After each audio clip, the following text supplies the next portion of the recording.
ngan pan map ye ke haba baro ki paj ba ki I kumnu korukom ai khubor jukini ki atli ki channel kamde ke khubor ki thu khana lor ni larari ke khubor bot tadi ke report menta kumu journalist ke report ju pia bapuan meeting sara kap report ba ka BPP ka pelong meeting ma ka batai kita ha non necessary berpindah orang ba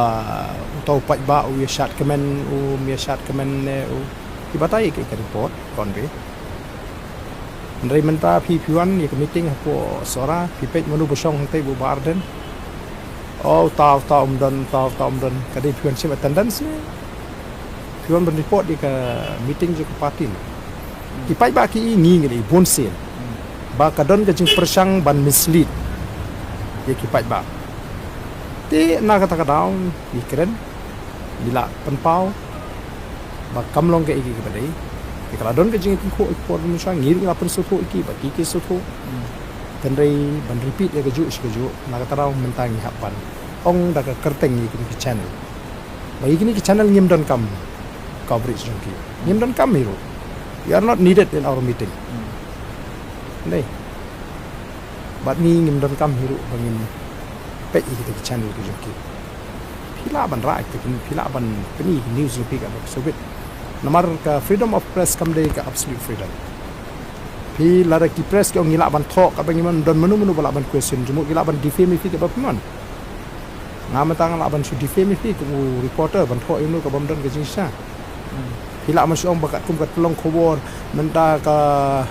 New York kum kat pelong khobor jongi Batesi dan P7 ni forefront bakalong na say kingi itak tolong kubor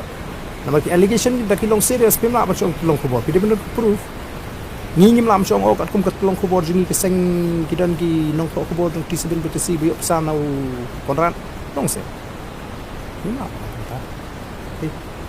ke kamut freedom of press kari absolute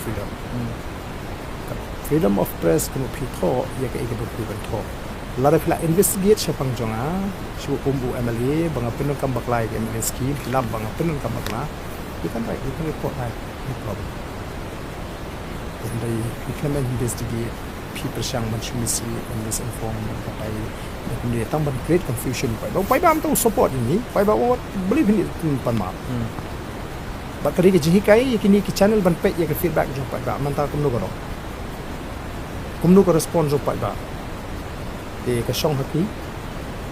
ke bagi perkhat dan nak kena ke sini mudah